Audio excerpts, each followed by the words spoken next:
Olá, meus queridos irmãos e irmãs. É domingo, domingo de Páscoa, domingo da ressurreição do nosso Senhor Jesus Cristo. É dia de celebrarmos a vitória sobre a morte. E com muita alegria que o fazemos isso nesse dia, com muita satisfação no nosso coração e vivendo ainda, né, nesse tempo de reclusão, de quarentena, de limitação das nossas liberdades, mas o fazemos com alegria, nós fazemos isso com esperança. Justamente pela esperança da ressurreição é que, como diz aquela canção, nós podemos crer no amanhã.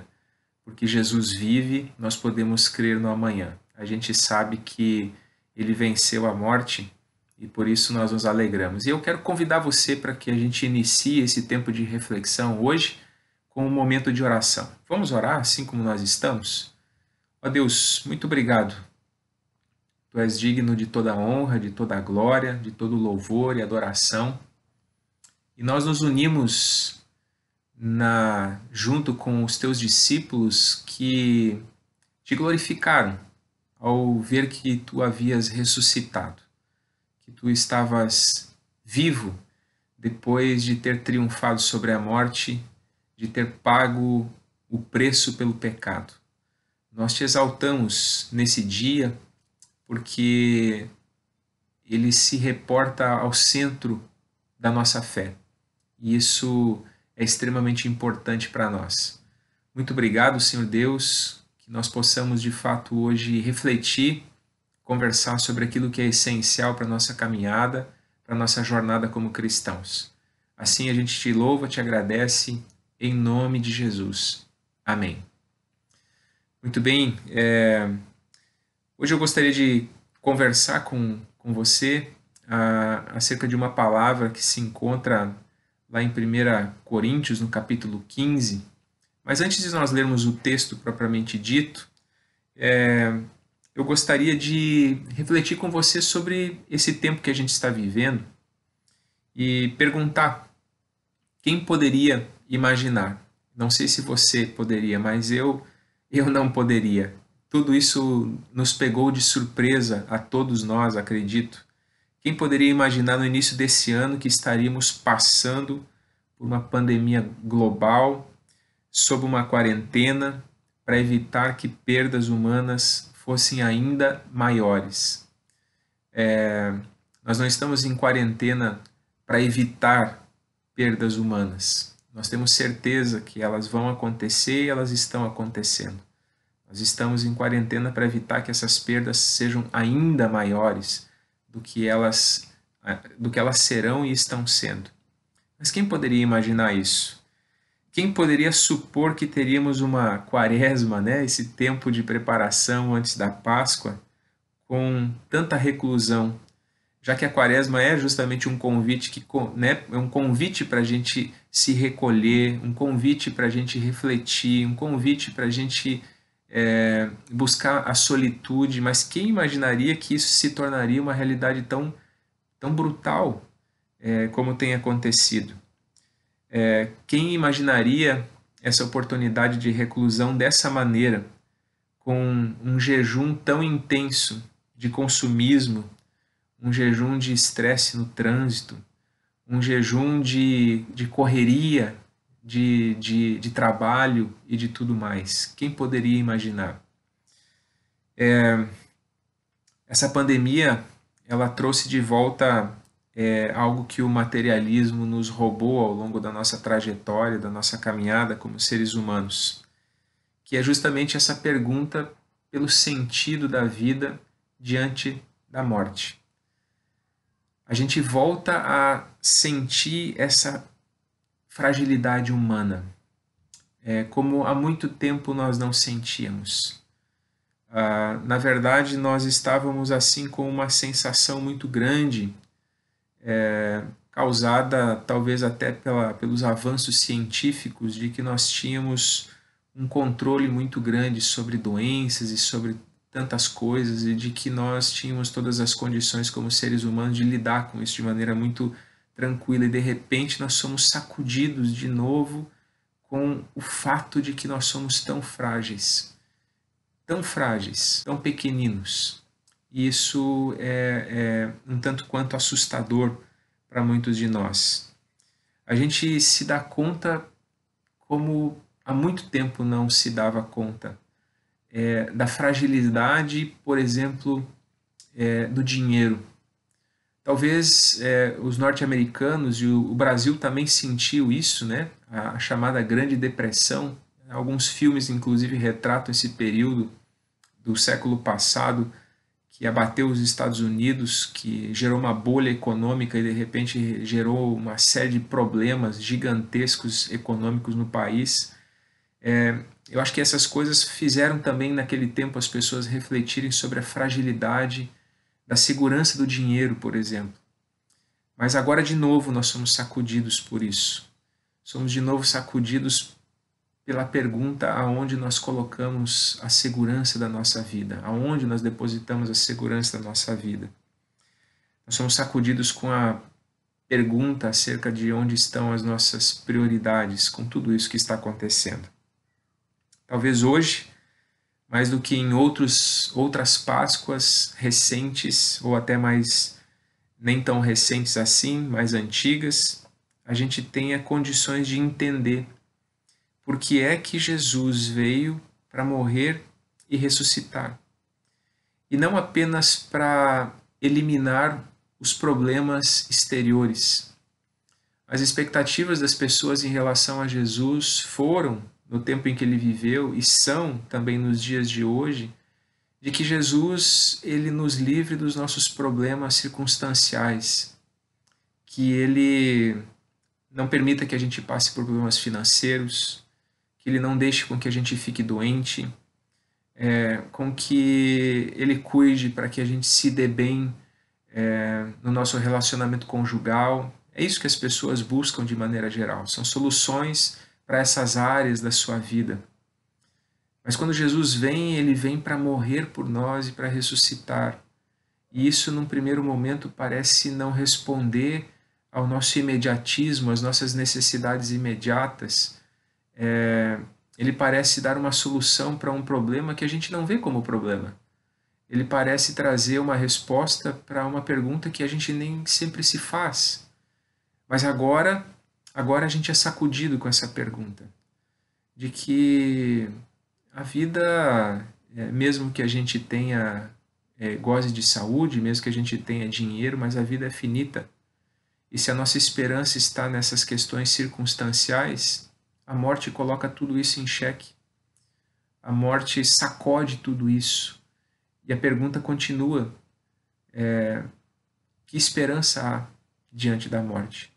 Que certezas existem diante dessa realidade? Por isso, hoje nós vamos refletir um pouco sobre a questão da esperança. A esperança é o cerne da fé cristã, é algo extremamente importante na nossa fé, na nossa construção, assim como a ressurreição é fundamental na nossa fé. Eu faço isso lendo, então, agora sim, 1 Coríntios capítulo 15, os versículos 55 e 56 apenas. E eles dizem assim, de 54 a 57. E eles dizem assim: quando, porém, o que é corruptível se revestir de incorruptibilidade, o que é mortal de imortalidade, então se cumprirá a palavra que está escrita: a morte foi destruída pela vitória. Onde está, ó morte, a sua vitória? Onde está, ó morte, o seu aguilhão? Essa pergunta poética do apóstolo Paulo aqui é uma paráfrase de um texto do profeta Oséias. E ele continua dizendo: o aguilhão da morte é o pecado, e a força do pecado é a lei. Mas graças a Deus que nos dá a vitória por meio de nosso Senhor Jesus Cristo. Basicamente, o que eu gostaria de perguntar para nós, para nossa reflexão, para mim, para você, é: qual é o fundamento da nossa existência? O que a gente tem que fundamenta a nossa existência?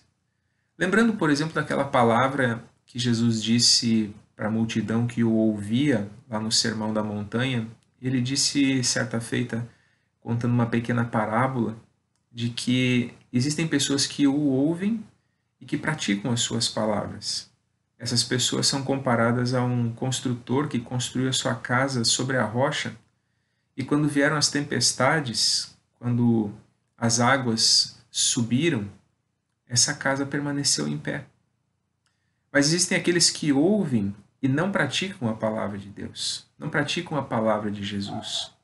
Esses são semelhantes a pessoas que construíram suas casas sobre areia.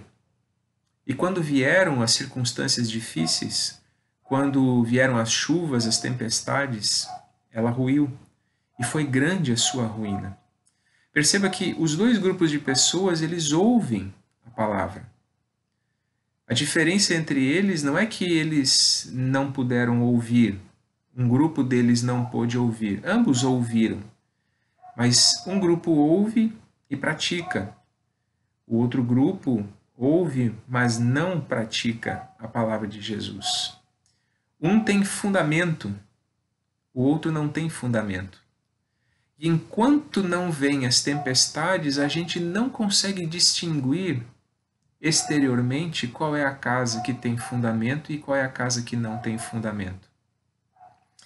Esse momento que a gente está vivendo na nossa história é um momento em que a gente tem a oportunidade de não ficar tentando olhar para a vida dos outros para saber se o meu irmão na fé ele tem fundamento ou não, se ele construiu a sua casa sobre a rocha ou sobre a areia, mas para que eu mesmo possa me avaliar.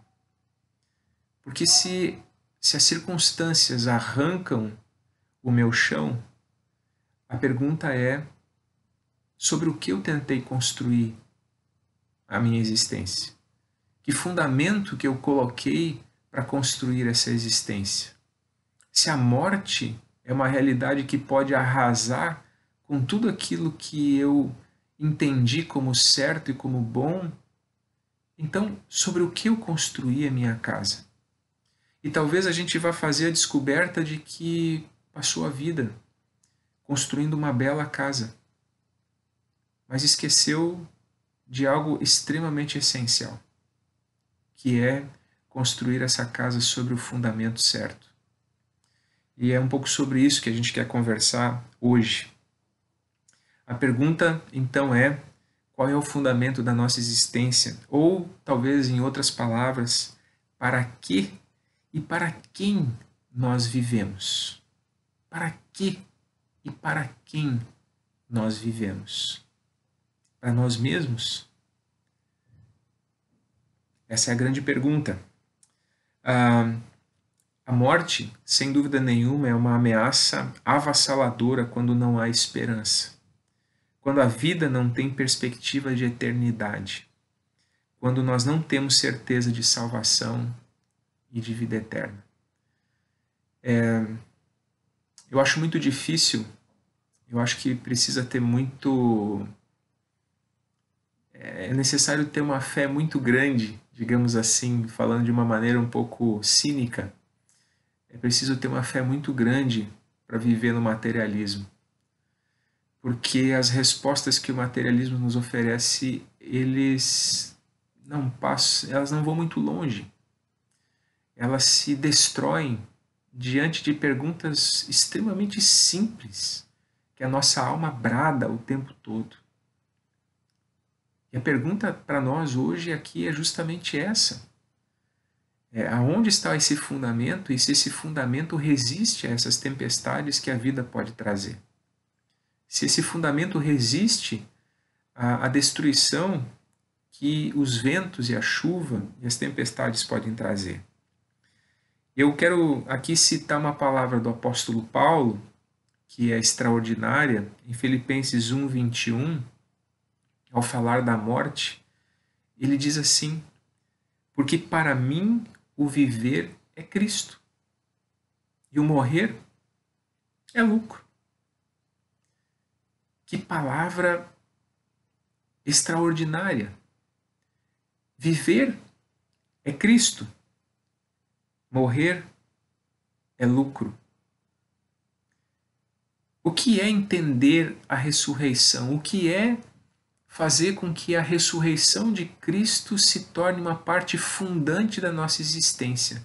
É poder testemunhar de si mesmo isso que o próprio apóstolo Paulo está dizendo nessa palavra. Viver é Cristo. O que faz sentido na vida, e aqui ele está dizendo para quê e para quem ele vive. Para quê? Ele vive para glorificar a Cristo. Para quem ele vive? Para Cristo. O viver dele está em Cristo. A vida dele se resume nisso, a identidade dele está em Cristo e naquilo que Cristo fez por ele. E isso gera nele a certeza de que Cristo ressuscitou, gera nele uma esperança, uma certeza também diante da morte. Aquilo que ele é e aquilo que ele fez não serão destruídos pela morte.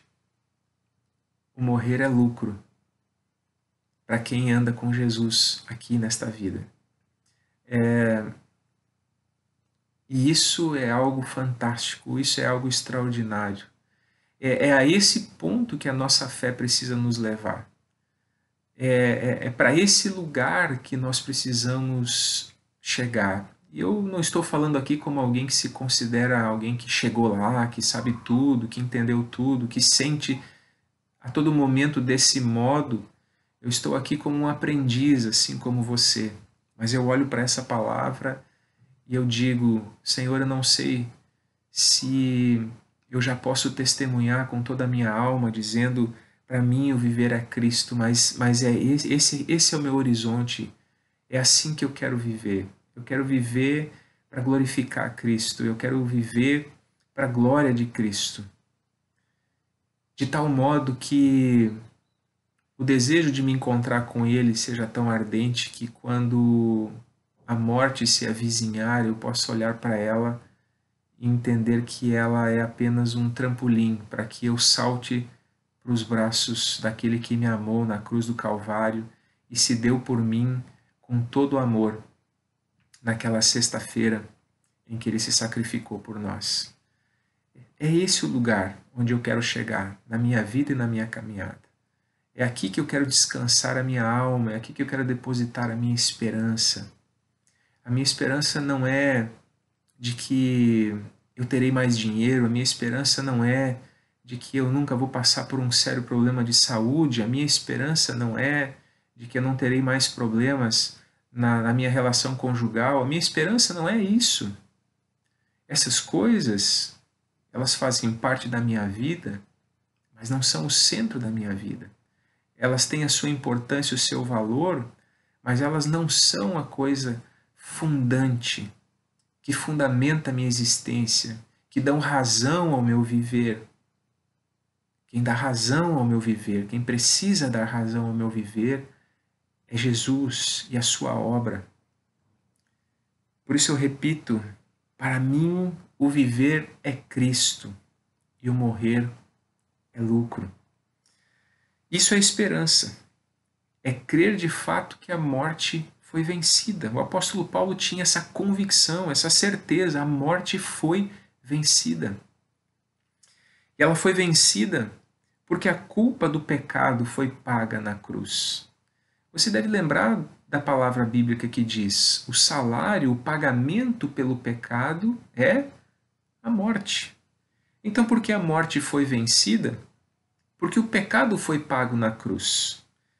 Uma vez que o pecado foi pago na cruz, a condenação da lei já não se aplica mais.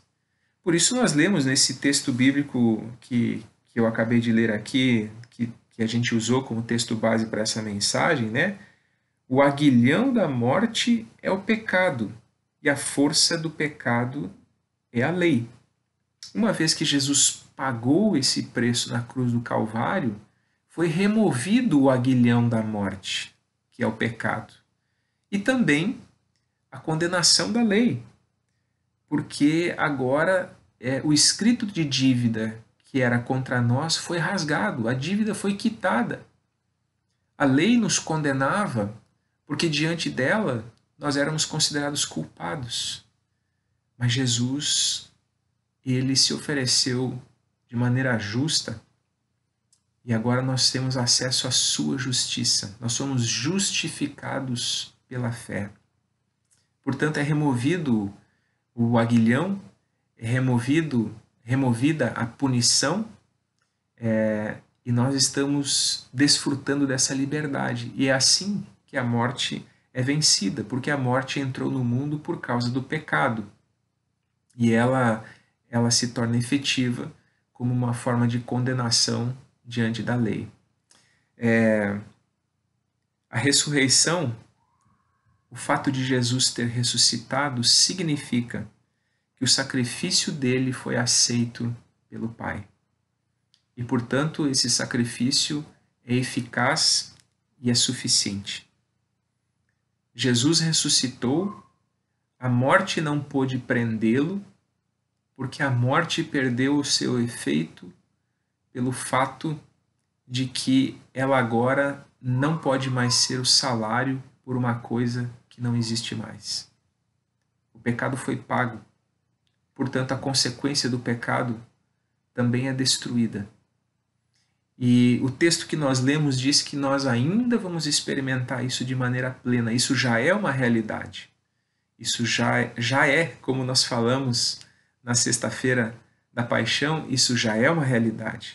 Mas nós ainda aguardamos o momento em que a morte será definitivamente vencida, como nós lemos aqui no nosso texto, né? Quando, porém, o que é corruptível se revestir de incorruptibilidade, o que é mortal de imortalidade, então se cumprirá a palavra que está escrita: a morte foi destruída pela vitória. Eu termino perguntando: qual é o fundamento da sua existência? Você tem construído a sua existência sobre a rocha? Essa existência, ela tem culhão para aguentar esses reveses como esse que a gente está vivendo hoje? Ou reveses como esse nos jogam um limbo para uma crise de fé? Algumas pessoas têm me falado de que o momento atual tem causado crises de fé. Eu fico me perguntando, mas crise em quê? As pessoas tinham expectativa de quê? As pessoas colocavam a sua fé sobre o quê? Ora, uma crise de fé nesse momento só pode ser uma crise do bem, que vai gerar uma fé colocada sobre um alicerce errado, para finalmente compreender que se precisa colocar essa fé sobre o alicerce correto. Essa crise de fé só existe porque talvez a gente ainda não tenha compreendido o Evangelho da maneira como ele é apresentado nas Escrituras. E a gente tem expectativas falsas em relação àquilo que a gente acha que Deus deve fazer por nós. Não, esse momento não deveria causar nenhuma crise de fé, porque a nossa fé não está naquilo que Deus pode dar. A nossa fé está naquilo ou em quem Deus é. E eu oro para que nós possamos andar, queridos, na nossa existência, debaixo dessas certezas. Nós temos de novo a oportunidade nesse momento de refletir de maneira séria e honesta sobre essas coisas que foram e são tão caras nas Escrituras, mas que nas nossas reflexões, dentro da nossa realidade tão marcada pelo materialismo e por uma segurança gerada por um bem-estar da ciência, de repente de uma condição social mais privilegiada, são perguntas que a gente parou de fazer a si mesmos.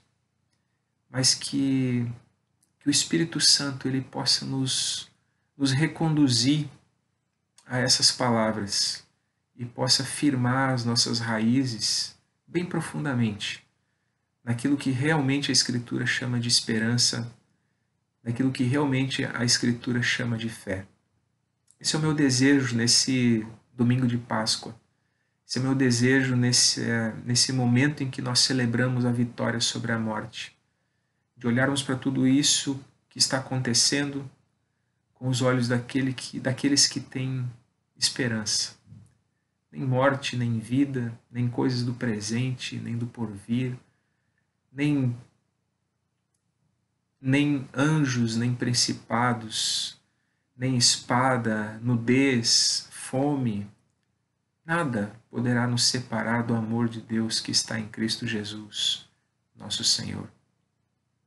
Caminhemos assim, debaixo dessas certezas, porque elas nos dão paz, elas nos dão segurança, elas nos dão uma perspectiva para além das circunstâncias que nós estamos vivendo.